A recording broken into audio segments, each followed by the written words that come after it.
एक बार एक शहर में एक अमीर आदमी रहता था।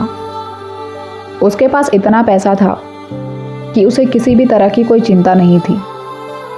लेकिन उसका इकलौता बेटा अपने पिता के पैसे पर खूब मौज मस्ती करता था, जिसकी वजह से उसके बहुत सारे ऐसे दोस्त बन गए थे जिनमें बहुत सारी बुरी आदतें थी।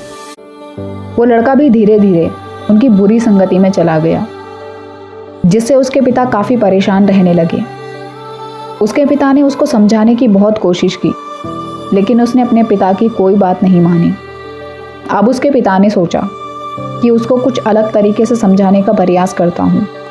एक दिन वो अमीर आदमी अपने बेटे को लेकर बाजार गया और वहाँ से कुछ केले खरीद कर लाया और घर आकर अपने बेटे से कहा कि इन केलों को एक टोकरी में रख दो। कुछ दिन बाद अमीर आदमी ने अपने बेटे से कहा कि जो हम उस दिन बाजार से केले लेकर आए थे उन्हें लेकर आओ।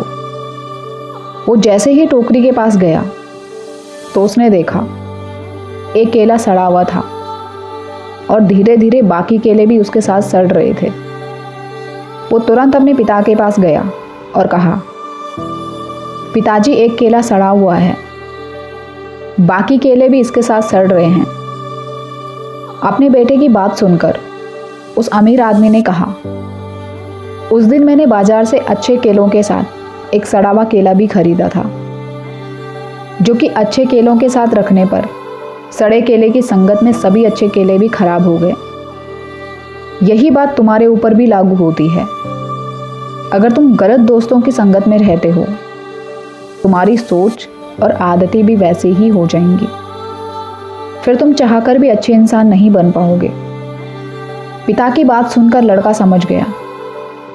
उसने अपने पिता से माफ़ी मांगी और आगे से गलत लोगों की संगत छोड़ने का भी वादा किया। ये कहानी हमें सिखाती है कि हम जैसे लोगों के साथ रहेंगे, हम धीरे धीरे वैसे ही बनेंगे। इसीलिए दोस्तों का चुनाव सोच समझकर करें।